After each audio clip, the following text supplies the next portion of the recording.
What do you think of the word influencer? I love it. I think everybody has to be an influencer. I think Right? everyone has to strive to be an influencer because the world is online. The world is in your pocket, and the loudest is going to win. Favorite influencer? I mean, it's Like Gary V. Come Gary, on. yeah. I think that's a It's no popular choice, but it's it's a no legit contest. choice. Look, I read his book, Crush It. Yeah. Probably, I don't know when it came out, but I read it. It was recommended to me by a friend in it's probably 2010, Wow.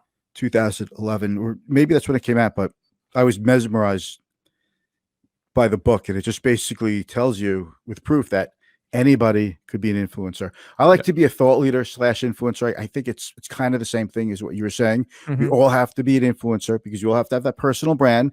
Mhm. And you never know when you're going to need to dip into that influence. I look at influence like a bank account, Mhm. and I just want to keep putting deposits in. I love that. Right.